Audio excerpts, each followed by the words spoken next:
नमस्कार दोस्तों, आपका इन्वेस्टवाइज में बहुत बहुत स्वागत है। तो आज मैं एक बड़ी स्पेशल वीडियो आपके लिए लेके आया हूं, क्योंकि जब मैं आज टेक्निकल एनालिसिस के लिए अपने स्टॉक्स चूज़ कर रहा था तो मैंने एक बहुत ही इम्पोर्टेंट चीज़ ऑब्ज़र्व करी। और वो ये कि मेरे हिसाब से बहुत ही जल्दी, शायद इसी कमिंग हफ्ते से या नए साल की शुरुआत से ऑटो सेक्टर में काफ़ी स्ट्रॉन्ग करेक्शन आ सकता है, जिसका मैं सबूत आपको पेश करूंगा सारे चार्ट्स के साथ में, सारे स्टॉक्स के साथ में।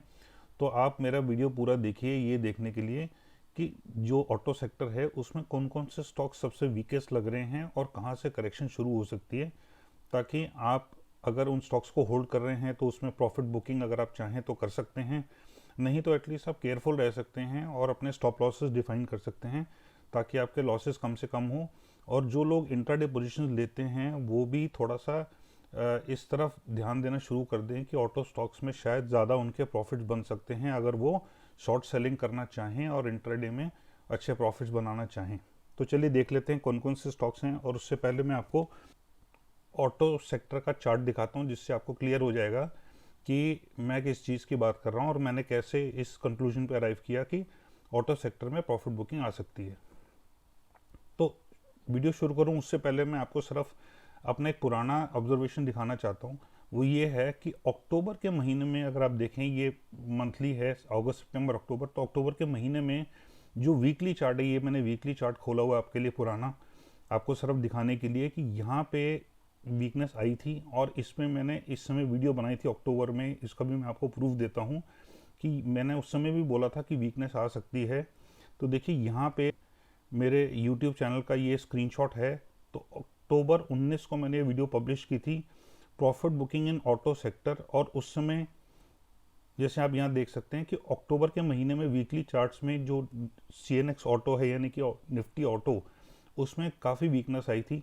सिर्फ हुआ क्या कि उस समय क्योंकि मार्केट में बहुत स्ट्रॉन्ग एक्जूबरेंस थी, बहुत ज़्यादा लिक्विडिटी थी, बहुत ज़्यादा ऑप्टिमिज्म था वैक्सीन को लेके और कुछ और डेवलपमेंट्स को लेके, और लिक्विडिटी इतनी ज़्यादा स्ट्रॉन्ग थी कि मार्केट्स ऊपर बढ़ती चली गई, जिसकी वजह से ओवरऑल जो मार्केट्स हैं सारे सेक्टर्स को फ़ायदा हुआ। और जो ऑटो सेक्टर है उसमें जो प्रॉफिट बुकिंग आनी चाहिए थी वो उतनी डीप नहीं हुई, और इम्पॉर्टेंट लेवल्स को उसने तोड़ा नहीं बल्कि नए हाइज बनाए।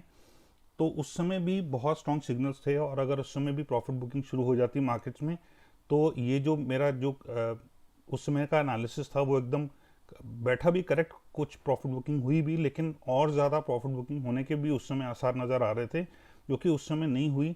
और पिछले भी देखें अगर आप, जो प्रॉफिट बुकिंग शुरू हुई थी वो पिछले हाई से पहले शुरू हो गई थी। इस बार जो है पिछले 2 महीने में मार्केट थोड़ा और ऊपर जा चुके हैं, वो भी मैं आपको चार्ट में समझा दूंगा। अब देखिए इस समय मार्केट्स हैं यहाँ पे, तो ऑटो सेक्टर में अगर सिर्फ मैंने यहाँ पे ये देखिए जो क्रॉस बना हुआ है आपके सामने, वो सिर्फ ये दिखाने के लिए है कि इस लेवल्स पे मार्केट जो हैं ऑटो सेक्टर खास करके, देखिए हमने निफ्टी ऑटो खोला हुआ है वीकली चार्ट्स, वो गए थे करीब 2 साल पहले 31 दिसंबर 2020 के आसपास में, रफली इन लेवल्स पे थे मार्केट्स। यहाँ से पिछली बार भी प्रॉफिट बुकिंग आके नीचे लोअर लोज और लोअर हाइज बनते गए। तो यहाँ पे एग्जैक्टली हम इस लेवल पे हैं। अब इंपॉर्टेंट बात नोट करने वाली कुछ एक दो चीज़ें हैं जो आप समझेंगे तो बड़ा अच्छा रहेगा।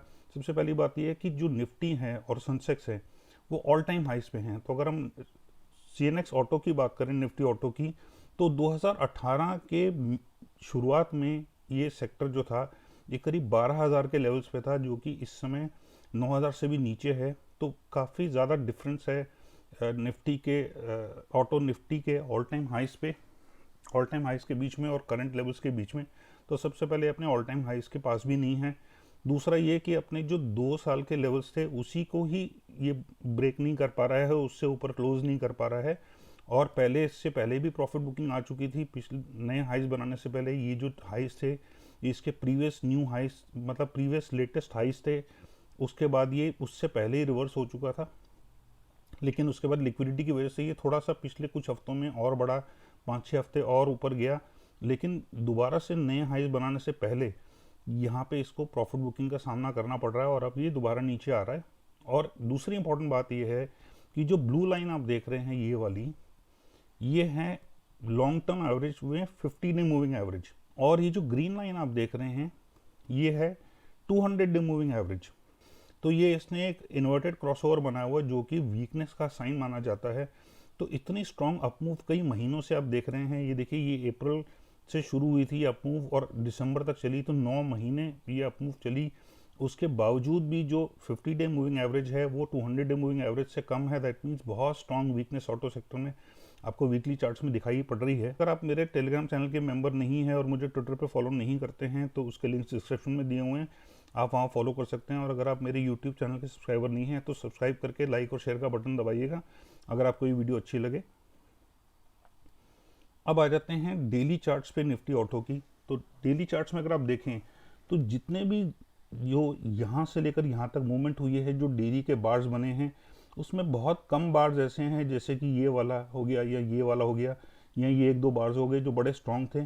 उसके अलावा ज़्यादातर बार्स जो हैं वो बहुत ही वीक बार्स थे और काफ़ी बार तो बेशक इंडेक्स ऊपर गई, लेकिन जो डेली की जो कैंडल बनी है वो रेड कैंडल बनी है। रेड कैंडल होने के बावजूद भी इंडेक्स ऊपर जाता गया। जैसे फॉर एग्जांपल ये है, इसकी क्लोजिंग इससे पिछले कैंडल से ऊपर है, लेकिन फिर भी ये रेड कैंडल है। तो ये दिखाता था कि वीकनेस काफ़ी टाइम से थी, लेकिन लिक्विडिटी की वजह से इंडेक्स बढ़ती गई। और दूसरा एक वजह ये थी कि एक तो जो फेस्टिवल सेल्स इस साल हुए दिवाली के आसपास में वो काफ़ी ज़्यादा हुए, और दूसरा इंपॉर्टेंट बात यह है कि एक बड़ा अनयूजुअल ईयर है। जैसे कि हम सब जानते हैं, पेंडेमिक का साल है, तो काफ़ी लोग जो हैं, जो जिनको ऑफिस जाना पड़ता था, जिनका वर्क फ्रॉम होम नहीं था, उनको मजबूरी थी कि अगर उनको ऑफिस जाना पड़े तो वो कोशिश करना चाह रहे थे कि वो अपनी गाड़ी में जाएं rather than using public transport.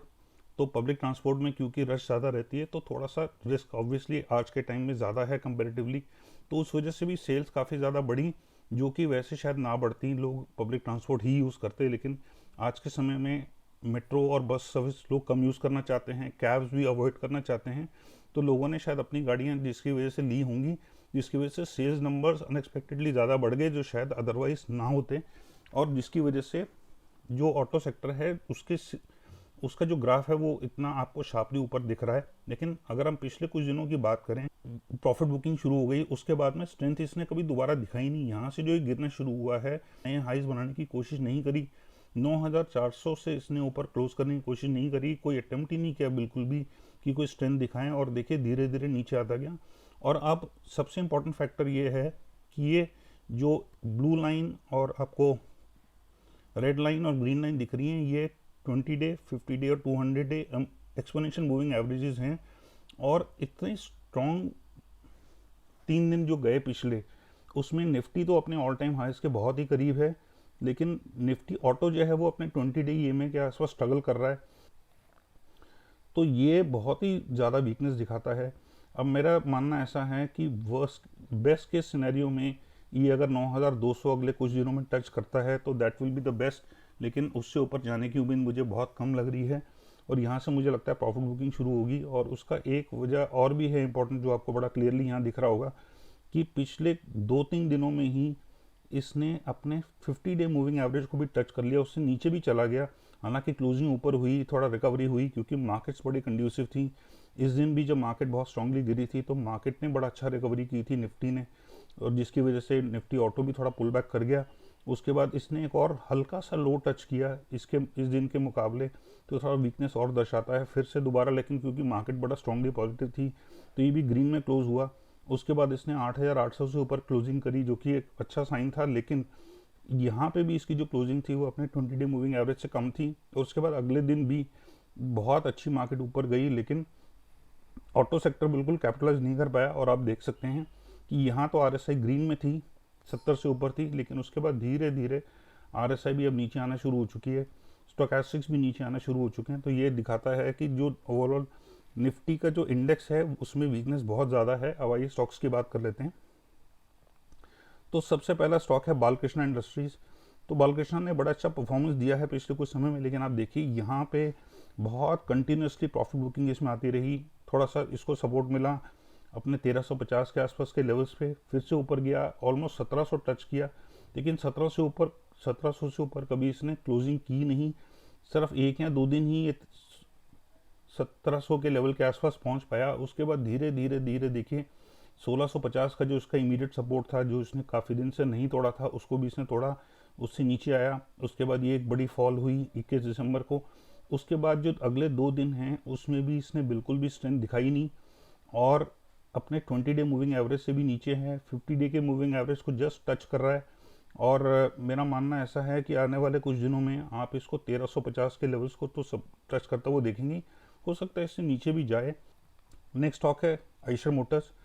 तो आइशर मोटर्स में भी यहाँ पे देखिए काफ़ी समय कंसोलिडेशन हुई, और ये अपना ऑलमोस्ट एक नया लो टच कर चुका था। अगर हम पिछले इतने 2 महीने 3 महीने की बात करें तो ये हल्का सा एक नया लो टच कर चुका था, और ऊपर जाने की बिल्कुल इसमें किसी भी तरह का कोई इंटरेस्ट शो नहीं हो रहा था। उसके बाद दोबारा लिक्विडिटी आई, फिर ये जंप किया काफ़ी अच्छा, लेकिन 2600 का 2700 का लेवल जो है इसके लिए काफ़ी बड़ा रेजिस्टेंस साबित हुआ। इसने 2 बार ब्रेक करने की कोशिश की, लेकिन दोनों बार अनसक्सेसफुल रहा।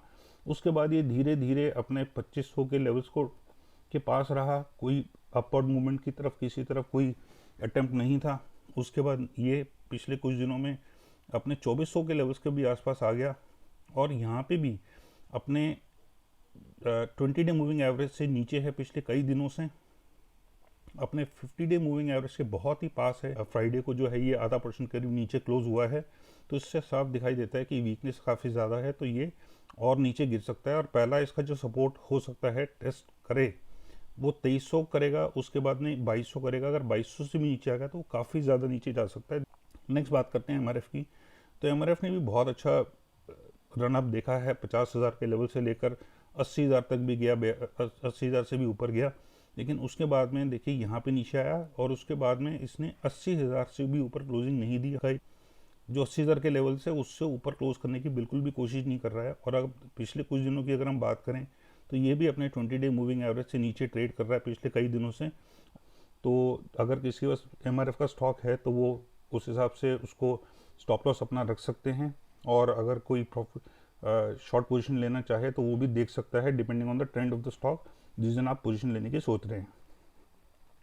नेक्स्ट हमारा स्टॉक है मारुति। तो मारुति में भी अब देखिए यहाँ पे बहुत समय से कंसोलिडेट किया, फिर एक बहुत स्ट्रॉन्ग जंप मारा जिसमें सेकंड रेजिस्टेंस से ऊपर क्लोज हुआ, लेकिन उसके बाद देखिए इसने कई बार अटेम्प्ट किया ऊपर जाने की, 8,000 के करीब भी जाने की, लेकिन ये हमेशा प्रॉफिट बुकिंग आती रही, और ये कभी भी अब 7,800 से ऊपर भी क्लोज नहीं कर पाया। बस एक ही दिन यहाँ पे इसने क्लोज किया था, उसके बावजूद उसके अलावा जितने भी दिन आप देखेंगे जो क्लोजिंग है वो 7,800 से नीचे है। और ये जो स्ट्रॉन्ग फॉल हुई 21 तारीख को, उससे पहले ही अपने सपोर्ट लेवल्स तक मतलब नीचे आना शुरू हो चुका था। 7,700 से नीचे क्लोज किया, फिर 7,600 से नीचे क्लोज किया। उसके बाद यहाँ जो प्रॉफिट बुकिंग हुई, थोड़ा सा रिकवरी हुई इस दिन, उसके बाद एक नया लो अगले दिन इसने बनाया, और जो क्लोजिंग हुई वो बहुत ही ग्रीन में तो हुई, लेकिन बहुत ही वीक, बहुत ही अनकन्विंसिंग सी क्लोजिंग हुई। अगले दिन इसने फिर अटेम्प्ट किया ऊपर जाने का, और फिर से इसमें सेलिंग आ गई। उसके बाद फ्राइडे को जो है वो हल्का सा नेगेटिव में बंद हुआ है, लेकिन ये भी आप देखें तो पिछले कई दिनों से अपने 20 डे मूविंग एवरेज से नीचे है, और अपना 50 डे भी टेस्ट कर चुका है। नेक्स्ट स्टॉक है हमारा टीवीएस। तो टीवीएस अगर आप चार्ट देखें तो इसमें बहुत क्लियरली एक बार यहाँ पे काफ़ी स्ट्रॉन्ग प्रॉफिट बुकिंग देखने को मिली, उसके बाद इसने बाउंस बैक किया, फिर यहाँ पे बहुत ज़्यादा दिन इसने कंसोलिडेशन देखी जबकि मार्केट्स कंटिन्यूसली ऊपर जाते रहे। उसके बाद फिर क्योंकि ज़्यादा सेलिंग आई नहीं, लिक्विडिटी थी मार्केट में, और बहुत ज़्यादा प्रॉफिट बुकिंग ओवरऑल मार्केट में हो नहीं रही थी ब्रॉडर इंडेक्सेस में, तो यहाँ पे इसने फिर से दोबारा काफ़ी वॉलेटिलिटी देखी। और उसके बाद में ये जो 21 दिसंबर की फॉल है उसको एक बेंचमार्क अगर हम मान के चलें तो उससे पहले ही ये देखिए धीरे धीरे धीरे लोअर लोज और लोअर हाइज बनाना शुरू हो गया था। और ये भी स्टॉक अगर हम बात करें तो पिछले कुछ दिनों से ये भी अपने 20 डे EMA से नीचे ट्रेड कर रहा है, और अपने 50 डे भी इनफैक्ट इसने नीचे ट्रेड किया, पहले इस दिन फिर इस दिन। उसके बाद यहाँ इसने हल्का स्ट्रेंथ दिखा के इसने 50 डे से तो ऊपर ट्रेड कर लिया, लेकिन 20 डे के एकदम जस्ट नेक टू नेक चल रहा था। और उसके बाद अगले दिन फिर से इसका बहुत अच्छा मौका था ऊपर जाने का, स्ट्रेंथ दिखाने का, लेकिन ये ऑलमोस्ट 0.8% नीचे क्लोज हुआ, जबकि मार्केट बड़ी स्ट्रांगली ऊपर क्लोज हुई थी। और फिर से ये अपने 20 डे मूविंग एवरेज के नीचे क्लोज हुआ है, तो ये बहुत स्ट्रॉन्ग वीकनेस दिखाता ही है। तो अगर किसी के पास है तो वो स्टॉप लॉसेज अपने डिफाइन कर सकते हैं, क्योंकि मुझे वीकनेस इसमें ज़्यादा लग रही है। और कोई अगर शॉर्ट पोजीशन लेना चाहे तो ट्रेंड को देख के वो अपने हिसाब से डिसाइड कर सकता है, जिस दिन वीकनेस ज़्यादा दिखे शायद उसमें शॉर्ट पोजीशन लेके अच्छे पैसे बनाने के भी मौका मिले। तो ये थे हमारे top 5 stocks. Thank you so much for watching this video, और मेरा ईमेल एड्रेस है investorwise0070@gmail.com। अगर आपका कोई क्वेरी या सजेशन है, या अगर आप कुछ और जानना चाहते हैं तो मुझे ईमेल पे भी लिख सकते हैं कमेंट्स के अलावा। और अगर आप किसी ब्रोकिंग हाउस के साथ सेटिस्फाइड नहीं है जहाँ आपका अकाउंट है, तो या आप बहुत ज़्यादा ब्रोकरेज रेट्स दे रहे हैं, तो आप मुझे ईमेल पे लिख सकते हैं। मैं आपका अकाउंट एक बहुत रिप्यूटेड ब्रोकिंग हाउस के साथ खुलवाऊंगा, जिसमें मैं आपको खुद पर्सनलाइज सर्विस दूंगा और ब्रोकरेज रेट्स भी आपके काफ़ी कम होंगे। And take care, God bless.